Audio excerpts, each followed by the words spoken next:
Bienvenue sur Africa 24 dans cette nouvelle édition de l'information. Voici les titres de l'actualité. Le Cameroun célèbre ce 20 mai la 48e édition de la fête de l'unité. Célébration dans un contexte particulier marqué par la pandémie de Covid-19. Les traditionnelles manifestations ont d'ailleurs été annulées. En Libye, le gouvernement d'Union nationale reprend le contrôle de la base aérienne Al-Watiya. Un nouveau revers pour le maréchal Khalifa Haftar qui était en possession de cette base depuis 2014. Et enfin, face au coronavirus, le Congo bénéficie d'un appui financier des États-Unis. Une aide à hauteur de 150 millions de francs CFA destinée à la mise en œuvre d'un programme de riposte contre le Covid-19. Mais tout d'abord, c'est un tournant majeur pour l'histoire politique du Burundi. Plus de 5 millions de Burundais sont attendus aux urnes ce mercredi 20 mai pour choisir un successeur au président Pierre Nkurunziza, l'actuel chef de l'État qui est à la tête du pays depuis 2005. 7 candidats sont en liste pour ce scrutin, parmi eux le général Évariste Ndayishimiye, le candidat du parti au pouvoir, et le chef de l'opposition, Agathon Rwasa.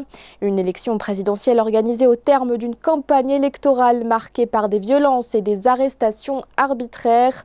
Le scrutin maintenu malgré la pandémie de coronavirus permettra aussi d'élire les députés et les conseillers municipaux. Les résultats sont attendus d'ici le début de la semaine prochaine.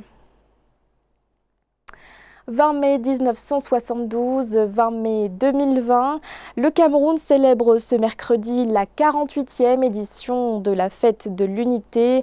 Fait inédit cette année, il n'y aura pas de défilé civil ni de parade militaire pour limiter la propagation du coronavirus. Une décision de l'exécutif relativement bien accueillie par les populations. Les détails avec notre correspondant Thierry Ndassa. Un fait inédit. C'est la première fois depuis 1984 que la célébration de la fête de l'unité est annulée sur l'ensemble du territoire national. Et pour cause, le pays fait face à la pandémie du coronavirus depuis mars 2020. Une situation qui sous-tend d'ailleurs le thème de cette édition 2020, tous unis contre la pandémie du Covid-19 pour un Cameroun résilient, résolument tourné vers la paix, la stabilité et le développement économique. Face à l'urgence d'une riposte efficace face au Covid-19, les habitués de la célébration du 20 mai à Yaoundé restent compréhensifs face à la dureté d'une telle mesure. Nous savons qu'il y a la pandémie du Covid-19 qui sévit actuellement et il était de bon temps que cette décision soit prise. Donc c'est une décision qui est très bien appréciée. Nous la comprenons malgré la tristesse que nous pouvons ressentir aujourd'hui. Le défilé et la célébration du 20 mai auraient été fatales pour l'ensemble des Camerounais. Bien que ce soit un moment très important pour l'histoire de notre pays, mais je dirais que la santé des Camerounais en vaut mieux. Au boulevard du 20 mai, lieu habituel des parades civiles et militaires, aucun dispositif particulier n'a été mis en place. L'annulation de la célébration de la fête de l'unité nationale a considérablement changé les habitudes des populations qui respectent au mieux les mesures de protection et de distanciation sociale. Aucun Camerounais ne doit se plaindre parce qu'aujourd'hui, le monde est secoué par la pandémie de Covid-19 et ce n'est que de bonne guerre si aujourd'hui on décide d'annuler la fête nationale parce que c'est une fête qui regroupe un très grand nombre de personnes et là le risque de contagion est très grand. Près de 75 jours après la détection du premier cas confirmé de Covid-19, le Cameroun a déjà passé la barre des 3500 cas avec plus de 1500 guérisons et 140 décès. Dans l'actualité également, la Cour d'appel de Cotonou a rendu son verdict dans l'affaire Ignace Sossou. Le journaliste d'investigation béninois a été condamné en appel à 12 mois de prison dont 6 mois fermes, ainsi qu'à une amende de 500 000 francs CFA. Un jugement rendu ce mardi 19 mai après une audience de 2 minutes. Pour rappel, Ignace Sossou avait été condamné le 24 décembre 2019 à 18 mois de prison ferme et 200 000 francs CFA d'amende pour cyberharcèlement. La plainte avait été déposée par le procureur de la République, Mario Metonou. Le procureur qui reprochait aux journalistes d'avoir relayé ses propos jugés tronqués sur les réseaux sociaux lors d'une conférence organisée par l'Agence française de développement média Canal France International. En Libye, le gouvernement d'union nationale a annoncé avoir repris le contrôle de la base Al-Watiya, située à 140 km à l'ouest de Tripoli. Une base aérienne stratégique puisqu'elle était sous le contrôle du maréchal Khalifa Haftar depuis 2014.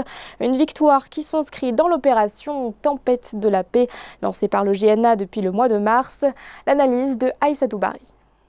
En Libye, le général Khalifa Haftar accumule les revers. La perte lundi 18 mai par Khalifa Haftar de sa base militaire d'Al-Watiya dans l'ouest libyen confirme que le vent a bel et bien tourné dans l'offensive que le maréchal a déclenchée en avril 2019 contre le gouvernement d'union nationale siégeant à Tripoli. Une victoire que le camp Sarraj revendique. Le succès d'aujourd'hui n'est pas la fin de la bataille, mais elle nous rapproche plus que jamais de la grande victoire où toutes les villes et les régions seront libérées et de l'anéantissement définitif du projet hégémonique et tyrannique qui menace les espoirs et les attentes des Libyens d'un État civil et démocratique. C'est donc un nouveau revers essuyé par le maréchal Haftar. La prise d'Al-Watiya est la dernière d'une série de victoires commencées il y a plus d'un mois avec la conquête de certaines villes clés comme Sabrata et Sorman. Une victoire qui illustre surtout l'efficacité croissante de l'appui militaire que les Turcs fournissent à Fayez el-Sarraj. Après, peut-être ça va faire pression sur tous les partis en conflit en Libye pour arriver à une solution politique. Mais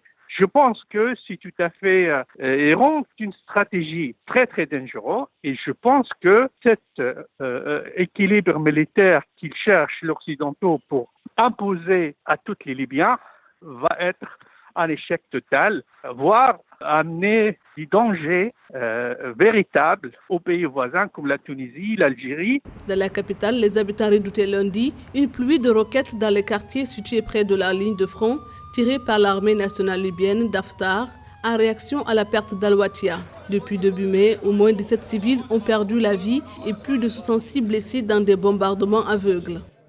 725 milliards de francs CFA, c'est le mécanisme de garantie Covid-19 lancé par l'institution panafricaine African Guarantee Fund.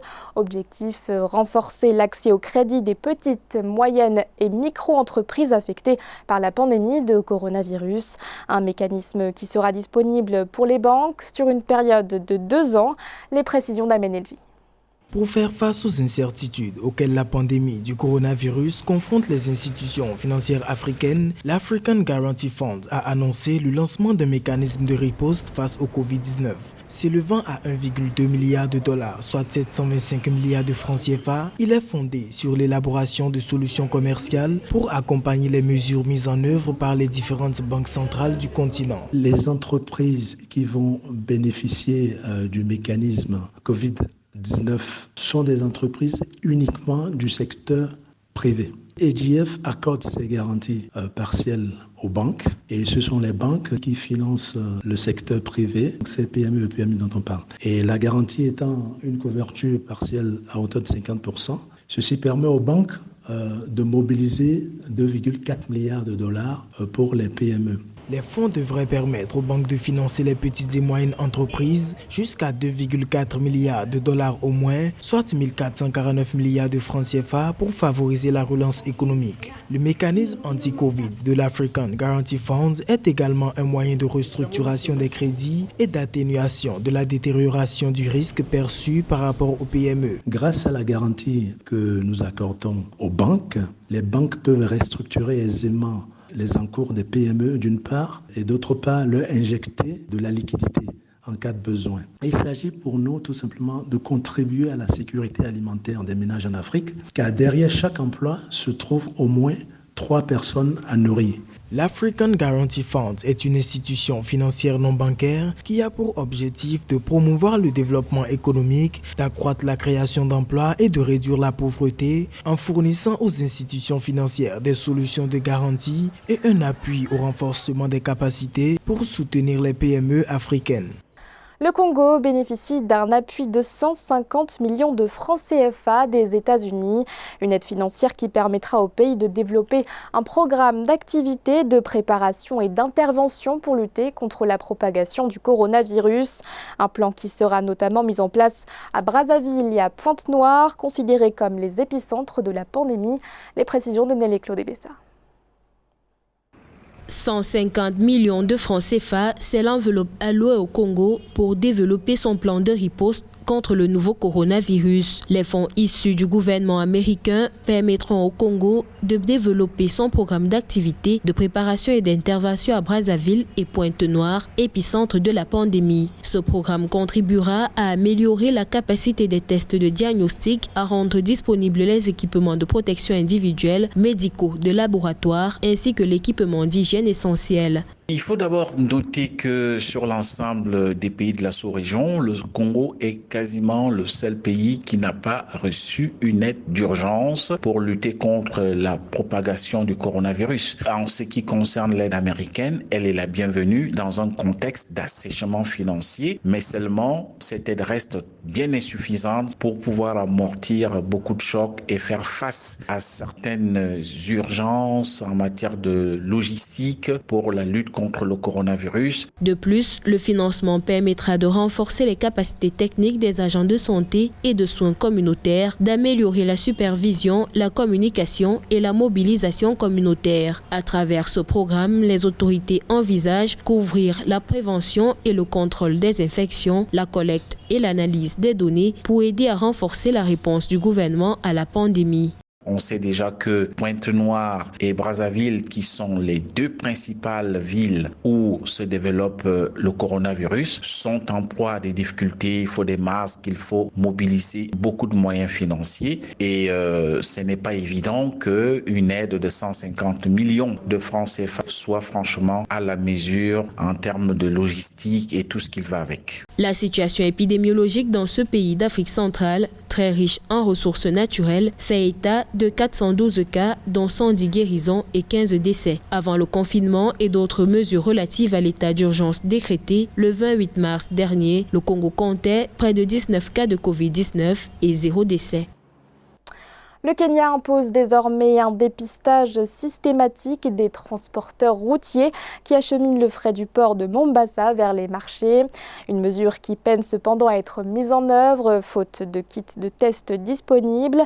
Conséquence, le port de Mombasa, relais important pour la majorité des importations et des exportations, se retrouve aujourd'hui engorgé.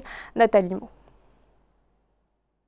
Ils sont 25 000 qui transportent des marchandises sur le port de Mombasa au Kenya, mais seuls 5 000 chauffeurs de camions ont été soumis au test de dépistage du nouveau coronavirus. Or, seuls les transporteurs testés sont admis sur la place portuaire depuis la mise sur pied de mesures restrictives contre la pandémie de Covid-19. Conséquence, on assiste à un engorgement manifeste du port de Mombasa. Il faut mettre des mesures qui sont à la fois restrictives, mais qui sont facilitatrices, parce qu'on pourrait reprocher à cette mesure de ne pas favoriser le commerce. Le Kenya manque de kits de dépistage contre le coronavirus pour les transporteurs routiers. Des experts estiment que le pays s'est montré très ambitieux en imposant la mesure de test obligatoire aux chauffeurs de camions. Aujourd'hui, le transport de marchandises est paralysé et certains États enclavés d'Afrique de l'Est pourraient subir des pénuries de carburant et d'autres produits d'importation clés. Les mesures de facilitation du commerce doivent être greffées aux mesures de défis qui prennent les conditions actuelles sanitaires comme des défis intégrés au commerce international. Le port de Mombasa, construit en 1895, est la principale porte commerciale vers l'Afrique de l'Est, desservant le Kenya et 7 pays voisins, dont l'Ouganda, le Rwanda, la République démocratique du Congo, le Soudan du Sud et le Burundi. Ce journal a été réalisé par l'ensemble de la rédaction. Merci de votre fidélité. L'actualité continue sur Africa 24.